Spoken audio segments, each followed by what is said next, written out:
So could you say your first and last name, tell us your age and your hometown?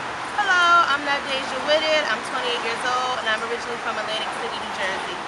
And you said you were a teacher in Henrico City Public School? I teach at Richmond Public Schools at Thomas Jefferson High School.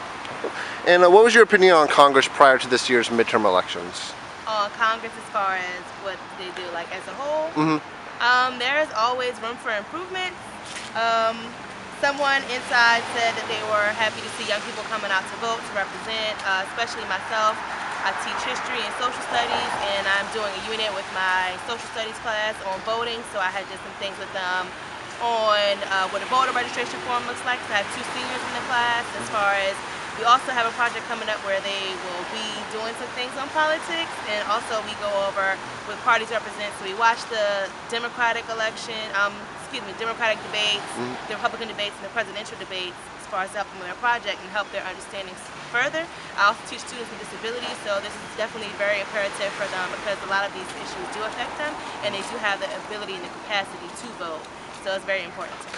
So you say that getting young people out to vote and getting encouraged about that's really important. Why would you say it's like one of the most important aspects? It's one of the most important things because I find that a lot of people complain and don't know, or just are, especially with younger people, it's important for them to know how to vote because it affects so much of our everyday lives, especially on the local level. So a lot of people, they look at every 4 years for the midterm, for the presidential elections, but these ones are definitely important because they affect them as much currently on a day-to-day basis.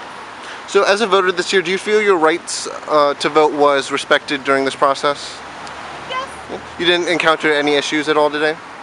No, Nope. There was something I had wanted to do with my students, but they said I wasn't allowed to. I just wanted some more stickers for my kids, but they were running low, which I understand. There was a line. I was happy to see the line because we didn't have school today. My school, we have parent-teacher conferences as well, and we are also a polling location, so I was happy to see people coming in and out all day, exercising their right, and I was happy to see a line. I was not upset about waiting. So are you familiar at all with felony disenfranchisement? No. So felony disenfranchisement is where someone convicted of a felony loses their right to vote. Oh, definitely. Okay. You do? Alright, so do you think that's something that they should fix in the future? Why or why not? Yes, because a lot of people don't know. They think just because they have a record, they need to be more clear on if you cannot vote, depending on your charges or your offenses, and if there's a statute of limitations, especially if they serve their time and they are not a recurring offender, even if they were a recurring offender prior to, that's supposed to be the point of serving time in jail, and after you've done your debt to society, you should be able to vote on things that still further impact you, your children, your family, and your community.